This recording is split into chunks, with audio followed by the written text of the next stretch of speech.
recruit a team of teenagers with attitudes. I've been playing the Sega CD for a while now, mainly because these FMV games are a comedy goldmine. I was actually going to lay off, but then I was at a used bookstore and I saw this. The Mighty Morphin Power Rangers for the Sega CD, and when I saw this I just knew I had to play it. I didn't even know there was a Power Rangers game for the Sega CD, and I don't really think many other people did either. I have the perfect plan to conquer that pathetic little planet Earth! With the green candle, formed from magic wax, when it burns down it will steal the Green Ranger's powers! Now I still have a soft spot for the Power Rangers, although I never followed them past the first incarnation of the group. After the first group they started getting a little weird, you know. Power Rangers Zeo, Neo, Rangers in Time, Rangers in Space, Rangers Turbo. I didn't really follow it. I mean, I was just a kid when I first saw it, right? But this is the first game for the Sega CD I was legitimately excited about playing. I mean, this is classic Power Rangers. And besides, it's got kung fu guys in motorcycle helmets fighting giant rubber monsters with robots. I mean, there's no possible way this game could suck, right? Well, let's play it. It's Morphin time! Mastodon! Pterodactyl! Triceratops! Saber-tooth tiger! Tyrannosaurus! For those of you who aren't familiar with the Power Rangers, it's about this evil sorceress named Rita Repulsa, who's been stuck in a jar for 10,000 years. And when she gets out, she wants to do two things: take a shower and conquer Earth. To combat her and her never-ending supply of putties and rubber monsters, there's a giant floating blue head named Zordon who gives a group of random teenagers from a nearby high school magic morphing belt buckles that turns them into spandex-clad warriors in motorcycle helmets. Actually, Zordon kind of lucks out by managing to pull a bunch of random teens who happen to know martial arts. You'd think Zordon would be a lot smarter to say something like, "Alpha, Rita's escaped. Bring me the 5 greatest martial artists on the planet." Or, "Alpha, get me Chuck Norris, Jet Li, Steven Seagal, Triple H, and Bruce Campbell." Yeah. You've been chosen to form an elite team to battle Rita. Each of you will be given access to extraordinary powers drawn from the ancient creatures you call dinosaurs. Dinosaurs? Yeah, Whoa. dinosaurs, except for the mastodon and the saber-toothed tiger, which aren't dinosaurs. I never really understood what the Green Ranger's thing was. He doesn't even fit into the whole dinosaur theme. He just yells, Dragon Sword! and I have no idea where dragons fit into the whole dinosaur thing. And he plays this magic dagger flute.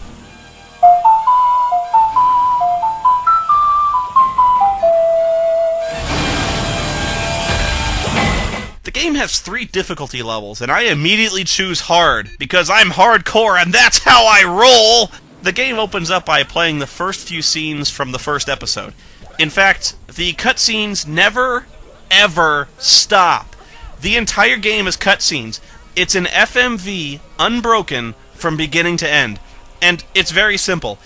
Arrows and buttons appear on the screen, and you have to push them before they disappear, or you take a hit. If your life bar runs out, it's game over. That's it. Monkey C button, monkey push button.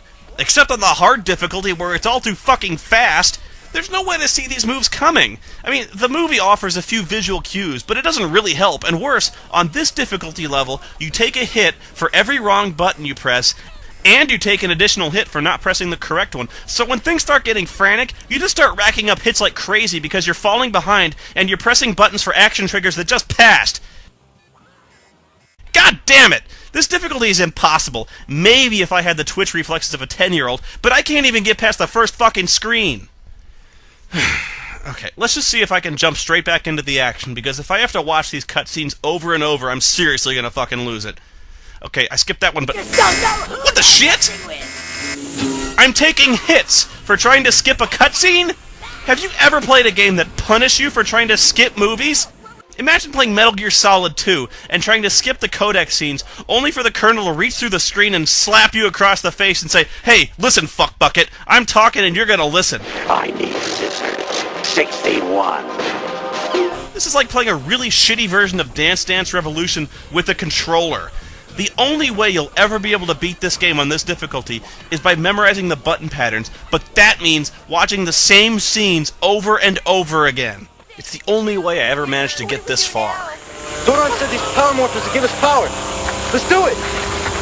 So now I'm thinking, yeah, now it's on. Now I'm the Power Rangers. Now I'm badass. These guys got a serious ass-kicking coming. Yeah, let's do this thing. We're gonna save the world! Alright, let's do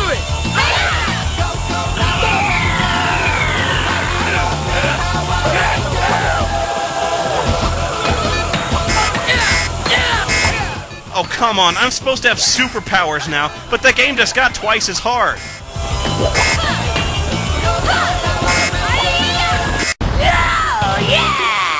God, I suck at this game. Okay, I'm skipping to the lower difficulty because it's the only way you're gonna see anything other than this. Magic one! Make my color grow!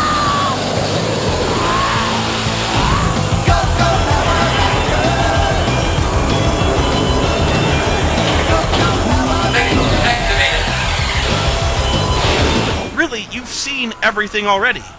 That was it. All you're doing is playing a Simon Says minigame and watching an entire series of Power Rangers chopped up into about 20 minutes. All it does is cut the fight scenes out and edits them together, so the game doesn't make any sense at all. All it is just Rita sends a monster, you kill it. Rita sends another monster, you kill it. And the difficulty to normal is a huge step down, too. So your choices are between an impossible expert mode and a normal mode, which is way too fucking easy. Continuity is all over the place. In the next few stages, you have to fight the Green Ranger, because at this point in the series, he's evil.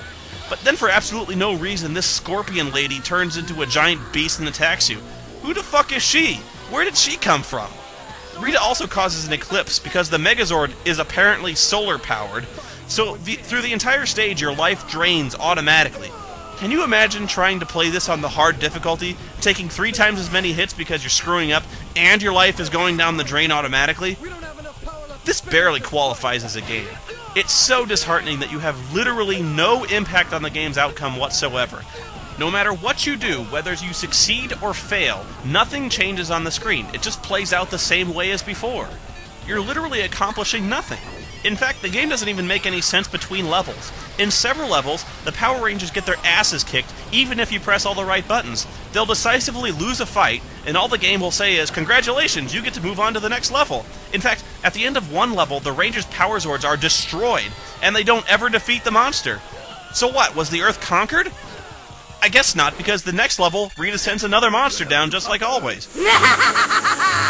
It's all over the radio. A monster's attacking the business district. So, guess what the Rangers do? It's Morphin time! They summon their Zords. Who's fixing the Zords anyway? Alpha? It's not like Zordon can do shit. Dude's got no arms. You think he's gonna be able to hold a spanner or change a fan belt? Would it have killed them just to make some kind of side-scrolling beat-em-up? Well, that's what you'd expect, right? Just some generic arcade-style game like the X-Men or Ninja Turtles arcades. This isn't complicated. You could code this game in Flash in about 10 minutes, and people would still say you phoned it in. Let me put it this way. You know those timing-based mini-games that everyone hates in games like Resident Evil 4, Indigo Prophecy, or Dead to Rights? Mighty Morphin Power Rangers is this timing-based minigame. All of it. This game was so lousy that it actually wore out a shitty gaming fad about 10 years before the fad was even invented. But maybe you don't care. Maybe you might consider this a happy little piece of Karate Kaiju nostalgia. I'll admit I liked rocking out to the cheesy Power Rangers theme song, but all of a sudden the game just throws you a middle finger in between levels after a cliffhanger. After about the 6th level, the game says, "Try Expert Mode to access the final levels of the game." You can't even finish the game on normal difficulty? What the fuck is that shit? How ripped off would you feel if you bought this game, paid upwards of $50, $60, and then just got the equivalent of something you would download off Xbox Live that chokes your access off after 2 levels? I mean, there's no way you're going to be able to see those last levels on expert difficulty. You saw what I went through. It's impossible. But you know what the worst part is? The absolute worst part of this game? No Bulk and Skull. Oh no, look who's here. Bulk and Skull. Hi, girls. How about that double date we talked about? Yeah! What about it? Sorry, guys. I don't know how you'd ever include them in a game, but those guys were the best. They had the greatest theme song ever. We're not good enough for you? Not really sure what I'm going to do now. I mean, I guess I might go back to Final Fantasy VIII. Haven't I really beat up on the Sega CD enough? It's not like these games could possibly get any worse anyway.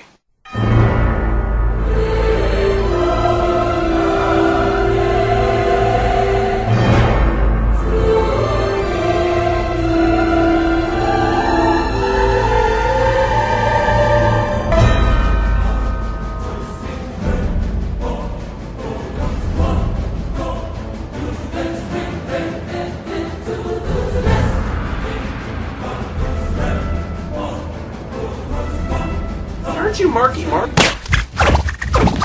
Hit me! Yeah! Yo, Marky Mark and the Funky Bunch, we coming back at you one more time. And for all them mugs out there who slept on me, do yourself a favor and wake that up. 1990 motherfucking